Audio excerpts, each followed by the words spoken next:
कहानी का उद्देश्य किसी भी घटना को बढ़ावा देना नहीं है। अगर आपको कहानी पसंद आए तो वीडियो को लाइक करें, शेयर करें और चैनल को सब्सक्राइब करें।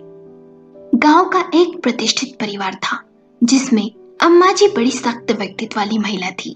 गांव में उनका बड़ा रुख था। गांव में पंचायत की प्रमुख भी थी।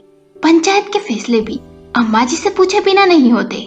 कुछ लोग तो अम्मा जी को देख ही घबरा जाते क्योंकि अम्मा जी बोलने में बहुत ही कड़क थी। खेत खलियान हवेली जमीन जायदाद किसी बात की कोई कमी नहीं।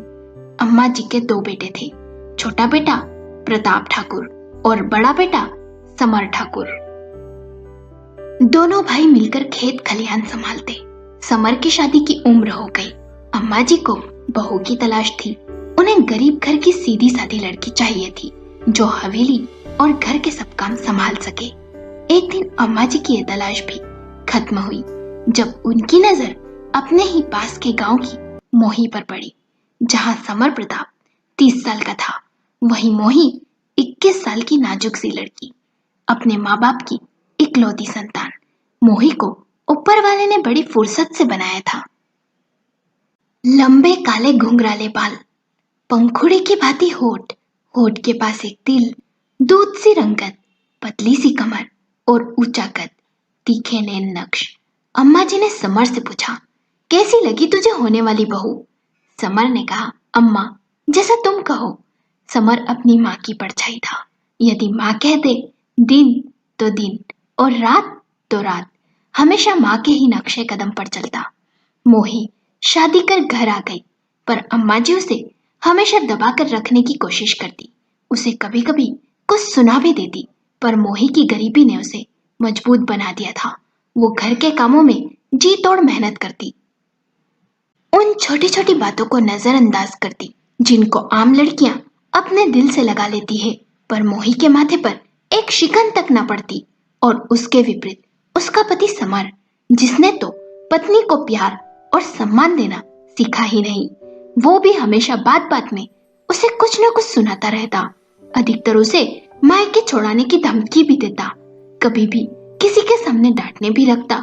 बेचारी मोही इस अपमान को सहन कर अपने पति को ही अपना सब कुछ समझती और अम्मा जी की जी जान से सेवा करती।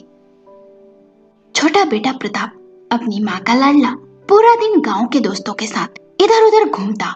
उसकी इस बात से अम्मा जी बहुत चिढ़ती थी। वो उसे कई बार कह भी चुकी थी कि इधर उधर घूमने से अच्छा है अपने खेत खलियान के कामों में ज्यादा ध्यान लगा, पर उसके कानों पर जू तक न रेंगती। ऊपर से उसका गांव के एक गरीब किसान बंसीलाल की बेटी प्रीति के साथ चक्कर भी चल रहा था। प्रीति सीधी सादी लड़की जो उसके प्यार में पागल थी। गांव के लोगों में ये बात चर्चा का विषय भी थी और अम्मा जी इस बात को जानती थी।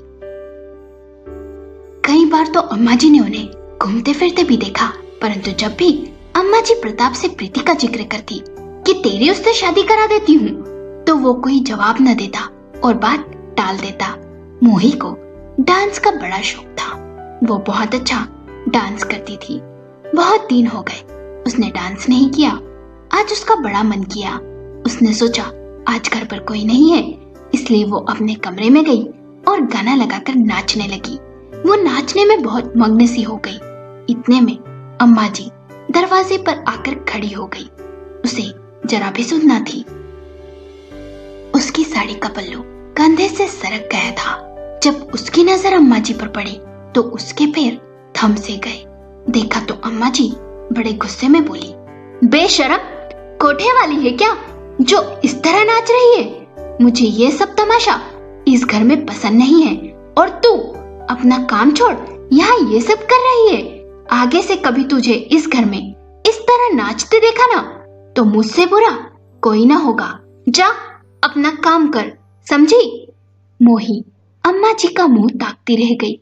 उसे ये उम्मीद नहीं थी कि उसके जरा से नाच लेने पर अम्मा जी उसे यूं कोठे वाली कह देगी। क्या नाचना इतना बुरा होता है? उसकी आंखों में आंसू आ गए। रात को वो बेचैन थी। उसे ये बात जरा भी अच्छी नहीं लगी थी, इसलिए उसने समर से कहा, माना अम्मा जी स्वभाव की कड़क है, पर मेरे जरा से नाचने पर मुझे यो कोठे वाली तो ना कहती। कुछ अजीब ही बर्ताव किया आज अम्मा जी ने। समर ने चिढ़कर कहा, देख तो अपना ज्यादा दिमाग मत चला। आइंदा अम्मा जी से तेरी कोई शिकायत नहीं आनी चाहिए। और अम्मा जी को यूं नाचने गाने से सख्त नफरत है, समझी ना? आगे से ध्यान रहे, ऐसी गलती नहीं होनी चाहिए। और तुझे यूं नाचकर कौन सा हीरोइन बनना है?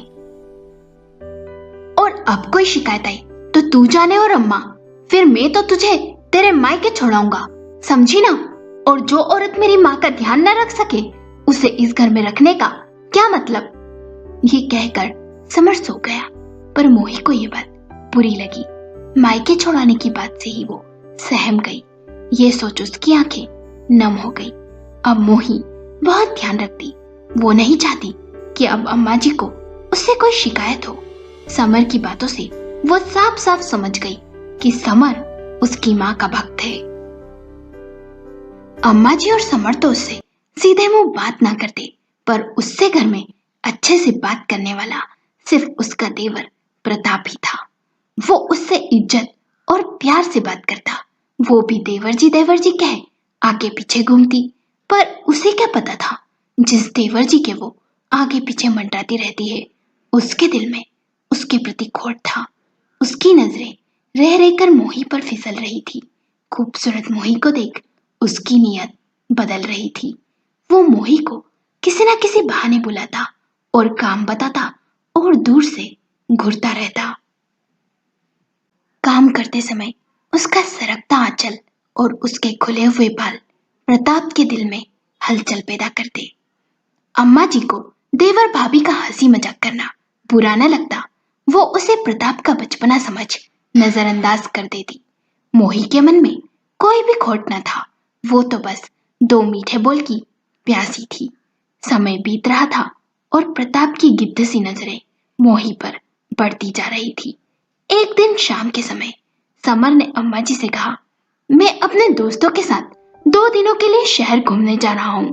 अम्मा जी ने कहा, समर बहू को भी ले जा। समर ने कहा, अम्मा ये वहां क्या करेगी? इसे बाद में ले जाऊंगा, अभी दोस्तों के साथ जा रहा हूँ। ये कहे वो चला गया।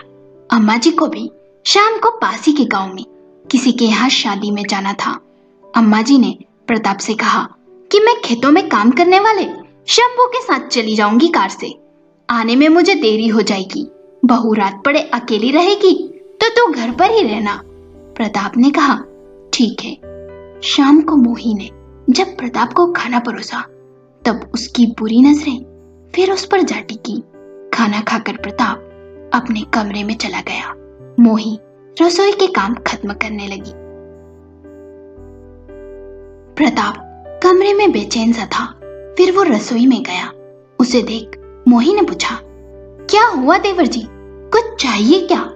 हाँ भाभी, जरा सर दर्द कर रहा है, 1 कप चाय बना दो ना। मोही ने कहा, ठीक है बना देती हूँ। ये कहकर प्रताप कमरे में चला गया। मोही चाय बनाकर प्रताप को देने गई। प्रताप कुर्सी पर बैठा था।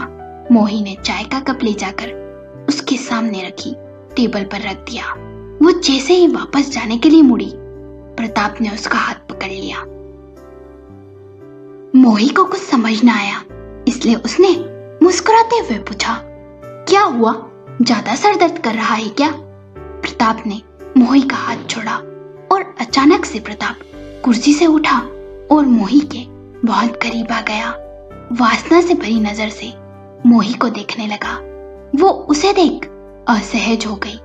दिमाग ने उसे संकेत दिए पर दिल ने इनकार किया। छी, मैं ये क्या सोच रही हूँ? देवर जी ऐसी नजर से मुझे नहीं देख सकते। वो अपने कमरे में चली आई। अचानक उसे आहट सुनाई दी और अगले ही पल प्रताप मोही के सामने खड़ा था। उसे देख मोही ने पूछा, क्या हुआ देवर जी, कुछ चाहिए क्या? प्रताप कुटिल मुस्कान के साथ बोला, मोही तुम मुझे देवर जी नहीं प्रताप कह सकती हो। तुम मेरी जरूरत समझती कहाँ हो? मोही हैरान थी। उसने कहा, आप ये सब क्या कह रहे हैं? मैं आपके भाई की पत्नी हूँ। आप जाओ यहाँ से, नहीं तो मैं ये सब अम्मा जी को बता दूंगी। प्रताप ने कहा, अच्छा धमकी दे रही है? जैसे कि अम्मा तेरी बात मान ही लेगी। उन्हें तो उनके लाडले बेटे की बातों पर ही विश्वास होगा ना। तुझे झूठी कह मेरा भाई और अम्मा दोनों घर से बाहर फेंक देंगे। फिर चली जाना अपने मायके। देख, चुपचाप मेरी बात मान ले, किसी को कुछ पता नहीं चलेगा। मोही गुस्से में बोली। चले जाओ यहाँ से, ऐसा अनर्थ मत करो। प्रताप ने कहा, तो तू प्यार से नहीं मानेगी ना। उसने उसका हाथ पकड़ा और बदतमीजी करने लगा। उसने उसे कसकर बाहों में जकड़ लिया और फिर मोही पिंजरे में बंद पंछी की तरह फड़फड़ाने लगी। मोही कहने लगी, ये ठीक नहीं है, छोड़ दो मुझे। अचानक से देखा तो अम्मा जी सामने खड़ी थी। कमरे में बहू और बेटे को इस तरह देख जोर से चिल्लाकर बोली, मोही ये क्या कर रही है? अम्मा जी को देख प्रताप के चेहरे का रंग उड़ गया। उसने मोही को छोड़ दिया और कहने लगा, अम्मा मेरी कोई गलती ना थी, ये तो इसी ने मुझे बुलाया और बहलाया। अम्मा ने कहा, प्रताप तू अभी कमरे में जा। प्रताप ने कहा, माँ तुम देखती थी ना ये कैसे नाचती थी, सच में ये कोठे वाली ही निकली। फिर अम्मा ने प्रताप के सर पर हाथ फेर कहा, तू अपने कमरे में जा प्रताप, मैं देख लूंगी। प्रताप अपने कमरे में चला गया। प्रताप की जान में जान आई। चलो, अम्मा ने ज्यादा कुछ न देखा, वैसे भी माँ है मेरी, मुझे क्या बोलेगी। चलो बच गया, बस कल उस मोही की तो खैर नहीं। अम्मा जी ने उस वक्त मोही से कुछ न कहा और गुस्से से अपने कमरे में चली गई। मोही की आंखों से नींद कोसों दूर थी। वो समझ गई थी अब अम्मा जी तो अपने बेटे पर ही यकीन करेगी। अब अम्मा जी और समर दोनों ही मुझे इस घर से निकाल देंगे, ये सोचती रही और रात भर आंसू बहाती रही। अम्मा जी अपने कमरे में आ गई और ये सब देखने के बाद 25 बरस पहले की घटना अम्मा जी के आंखों के सामने घूमने लगी। अम्मा जी यानी तुलसी ठाकुर, ठाकुर खानदान की बहू। तुलसी को भी नाचने का बड़ा शौक था। जब तुलसी की शादी हुई तब तुलसी की सासू माँ, जिन्हें सब माई कहते थे, उन्हें भी तुलसी के नाचने से कोई आपत्ति नहीं थी। लेकिन एक दिन तुलसी शाम के समय छत पर अपने ननंद के साथ बैठी थी। बहुत अच्छा मौसम था। तभी उसकी ननंद ने कहा, भाभी मैं गाना लगाती हूँ, आप कोई अच्छा सा नृत्य करो ना। तुलसी ने कहा, अच्छा ठीक है। फिर तुलसी झूम के नाचने लगी। वो नाचने में मग्न हो गई। ये तक ध्यान न रहा आसपास के लोग उसे छत पर घूर रहे हैं। नाचते नाचते तुलसी का पल्लू कंधे से गिर गया और उसी समय माई छत पर आ गई।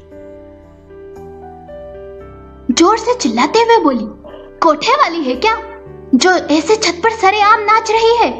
तुझे आजादी क्या दी? तू तो हवा में उड़ने लगी। आज से तेरा नाचना बंद। तुलसी ने माई की बात न सुनी। वो बंद कमरे में छुप छुप कर नाचती।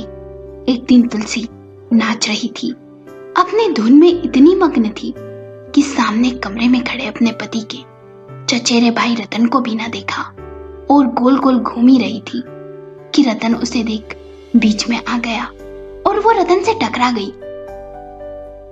रतन ने मौका देख उसे बाहों में भर लिया। तुलसी खुद को छुड़ाने का प्रयास करने लगी और इतने में माई आ गई।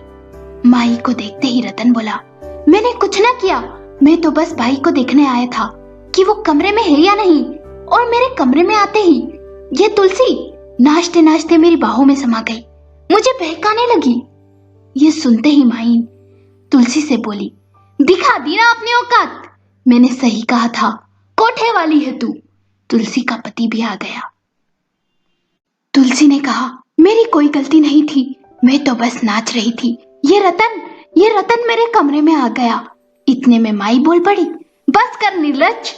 तुलसी ने कहा, आप तो कुछ कहो समर के बापू, मेरा भरोसा करो। माई आप तो एक औरत हैं, आप तो मुझे समझो। माई ने कहा, तुझे नाचने से मना किया था ना, फिर भी तू ना मानी और घर के मर्दों पर डोरे डाल रही है। और तेरा पल्लू देख कहाँ जा रहा है, देख ले बेशरम। नाम तुलसी और काम ऐसे, तू अब इस घर में नहीं रह सकती। कल ही इसे इसके मायके भिजवा दो और समर और प्रताप को यहीं रख लो। तुलसी चीखी चिल्लाई पर किसी ने ना सुना। माई ने अपना फरमान सुना दिया बस। तुलसी सोचने लगी बच्चों के बिना कैसे रहेगी, इसलिए रात के अंधेरे में सबके सोने के बाद अपने सभी गहने बांध अपने दोनों बच्चों को ले गांव से दूर चली गई। मुंह बोले भाई की मदद से गहने बेच जमीन खरीदी, खेती करने लगी। मेहनत कर दोनों बच्चों को पाला पोसा, गांव में अपना रुतबा बनाया। पति के होते हुए जीवन भर विधवा बनी रही। मायका ससुराल सब छूटा। अब नृत्य से ऐसी नफरत हुई कि किसी को भी नृत्य करता देख कोठे वाली शब्द ही सुनाई देता और अम्मा जी को विचलित कर देता। अगले दिन सुबह अम्मा ने प्रताप से कहा, मैं पंचायत बुला रही हूँ, मैंने कुछ फैसला किया है, तू आ जाना। और गुस्से से मोही को कहती है, तू जरूर आना। ये सुन प्रताप कहता है, अरे अम्मा, पंचायत बुलाने की क्या जरूरत थी, घर का मामला घर में सुलझा ले और इस औरत को मायके भेज दे। अम्मा ने कुछ न कहा, चुपचाप चली गई। अम्मा के जाते ही प्रताप ने मोही से कहा, देख लिया, मैंने कहा था ना अम्मा मेरी बात मानेगी और तुझे मायके भेज देगी। अब पड़ी रहना वहां, अगर मेरी बात मान लेती तो आज तू खुश रहती। ये सुन मोही के हाथ पैर कांपने लगे। कुछ देर बाद गांव की पंचायत बैठी। अम्मा जी कहती है, मैंने एक फैसला लिया है। हमारे गांव में आप सभी बिरादरी को बहुत महत्व देते हैं। हम कभी भी अपने से नीची बिरादरी में रिश्ता नहीं करते, अपने बराबर की ही बिरादरी में रिश्ता जोड़ते हैं। आप सभी ये जानते हैं कि मेरा छोटा बेटा प्रताप हमसे नीची बिरादरी के किसान बंसीलाल की बेटी प्रीति से प्यार करता है, तो मैंने अपने छोटे बेटे का ब्याह बंसीलाल की बेटी प्रीति से करने का फैसला लिया है। किसी को कोई आपत्ति तो नहीं है। सब लोग अम्मा जी से सहमत होकर कहते हैं, ये बहुत अच्छा फैसला है आपका। अब कोई भी जात पात का भेदभाव नहीं करेगा। अम्मा जी की बात सुन प्रताप और मोही दोनों हैरान रह गए। घर जाने के बाद प्रताप अम्मा जी से कहता है, अम्मा, तुमने मेरी शादी प्रीति के साथ क्यों तय की? मैं तो शहर की किसी मॉडर्न लड़की से शादी करूंगा, उस गांव की प्रीति से नहीं। ये सुन अम्मा जी गुस्से से प्रताप को एक जोरदार थप्पड़ मार देती है और कहती है, सबसे पहले तो मां समान भाभी और अपने बड़े भाई की पत्नी की इज्जत पर हाथ डालने की तेरी हिम्मत कैसे हुई प्रताप? मुझे नहीं पता था तू इतना नालायक होगा। क्या गरीब की बेटी की इज्जत इतनी सस्ती होती है कि एक तरफ तो तू अपनी भाभी की इज्जत पर हाथ डाल रहा है और दूसरी तरफ तू उस गरीब प्रीति को पूरे गांव में घुमाकर बदनाम कर रहा है। तुझे क्या लगा मैं मोही को गलत समझ लूंगी? सही गलत का फर्क मैं अच्छे से जानती हूँ। मैं अगर चाहती तो तुझे घर से निकाल देती, पर ऐसा करने से उस प्रीति की जिंदगी बर्बाद हो जाती, जो पूरे गांव में तेरी वजह से बदनाम हो चुकी है। इसलिए मैंने तेरी शादी प्रीति से करने का फैसला लिया। वो तो उस दिन रास्ते में पुलिया टूटी पड़ी थी, इसलिए हम जा न सके और वापस लौट आए। मैं ना आती तो तू तो न जाने क्या कर बैठता। और इसके साथ ही मैंने एक और फैसला लिया है कि तू अब इस घर में नहीं रहेगा। तू इस घर में भी कभी नहीं आएगा और ना ही कभी मोही की तरफ आंख उठाकर देखेगा। अगर मुझे पता चला कि शादी के बाद प्रीति खुश नहीं है तेरे साथ, तो मैं तेरे हिस्से की जायदाद प्रीति के नाम कर दूंगी और तुझे गांव से बाहर का रास्ता दिखा दूंगी। प्रताप गुस्से से कहता है, समर भैया भी कौन सा इज्जत और प्यार से रखते हैं मोही को, तब तो आप कुछ नहीं कहती। अम्मा जी कहती है, तू इस बात की चिंता मत कर प्रताप, समर के हिस्से की आधी जायदाद मैं पहले ही मोही के नाम कर चुकी हूँ। तब प्रताप हैरानी से अम्मा को देख मुंह नीचा कर लेता है। अम्मा जी मोही के पास जाकर उसके सर पर हाथ फेर कहती है, मैं इतनी सख्त ना थी, पर परिस्थितियों ने मुझे ऐसा बना दिया। मुझे तेरे नाचने से भी आपत्ति नहीं, पर मैं नहीं चाहती कि कोई तुझे कोठे वाली कहे और गलत नजरों से देखे। मोही को अपने सास का व्यवहार देख हैरानी हुई, पर यह सब देख उसकी आंखें नम हो गई। वो समझ गई थी कि अम्मा जी के अतीत में कुछ तो बुरा हुआ है। वो पुराने जख्म कुरेदना नहीं चाहती थी, इसलिए उसने अम्मा जी से कुछ ना पूछा। दोस्तों, मेरे द्वारा लिखी गई कहानी कोठे वाली आपको कैसे लगी? अपने विचार कमेंट करके बताएं। अगर कहानी पसंद आई हो तो लाइक करें, शेयर करें और चैनल को सब्सक्राइब करें।